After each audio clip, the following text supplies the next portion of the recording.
মাত্র 50 টাকায় ঘুরে আসতে পারো এই জায়গাটি। ময়মনসিংহের খুব কাছেই এই জায়গাটি। তো এই জায়গার ভিডিও ছবি বিভিন্ন গ্রুপে পেজে ভাইরাল হচ্ছিল। তো এই জায়গাটির নাম হচ্ছে ওয়েস্টার্ন হেরিটেজ রিসর্ট। তো আমরা ঈদের ছুটিতে চলে গিয়েছিলাম এইখানটিতে।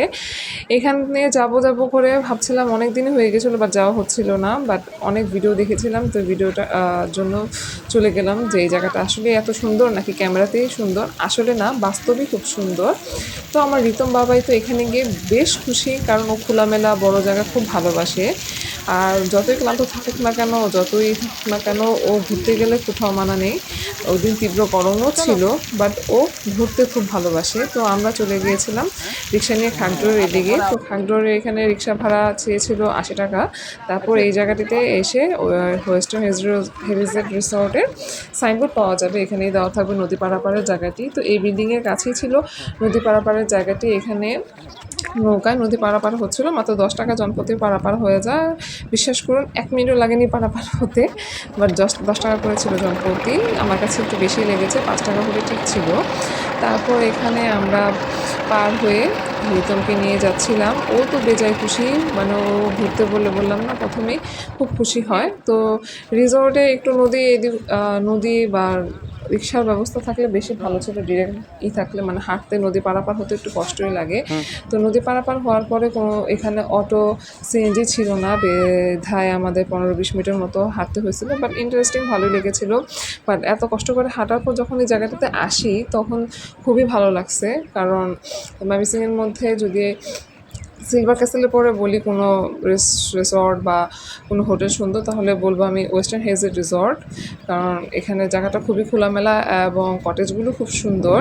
কারণ বিভিন্ন জায়গায় আমরা যেমন বান্দরবন, খাগড়াছড়ি বা কক্সবাজারের একটু ভিলেজ এরিয়াতে এই হোটেলগুলো দেখি, কিছুটা এই টাইপ অফ। মানে ময়মনসিংহে যে এত সুন্দর কটেজ এবং রুম পাওয়া যায় মানে বলার বাহিরে। সুইমিং পুলের ব্যবস্থা ছিল। আমরা এখানে ঢুকে পড়েছিলাম, এন্ট্রি ফি জনপ্রতি 50 টাকা দিয়ে। আর হ্যাঁ, নোটেড, এখানে 50 টাকার সাথে ঢোকার পরে এটা খাবারের বিলের সাথে অ্যাড করা যায়।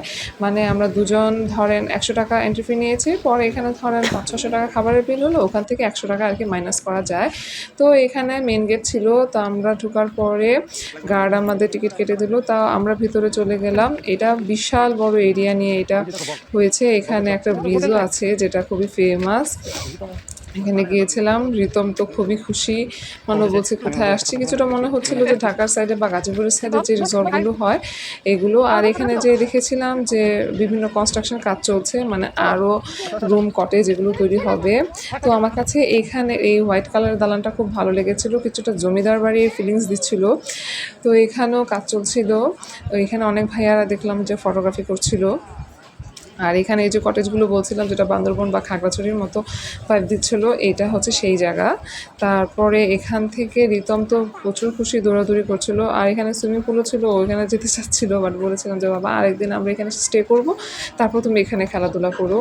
তারপরে এখান থেকে এই যে ব্রিজটা বলেছিলাম যে ফেমাস, এই ফেমাস ব্রিজটা এদিক দিয়ে আমরা ঘুরে টুরে বিভিন্ন এই দিকে চলে গেলাম। তো ভিডিওর মধ্যে আমি সম্পূর্ণ ক্লিপগুলো দিয়ে দিচ্ছি, সবাই দেখে নিও। Then tata, bye bye, see you. আসো, এদিকে আসো। এই যে এটা কি ঘোড়া?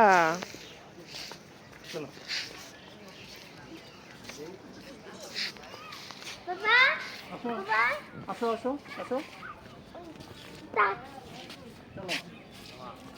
চলো চলো আস্তে।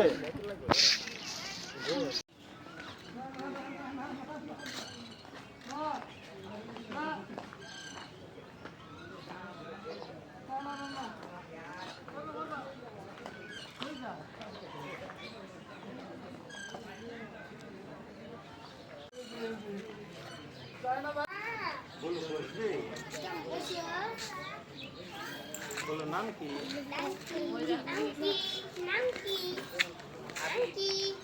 নাম কি জিজ্ঞেস করে? চলো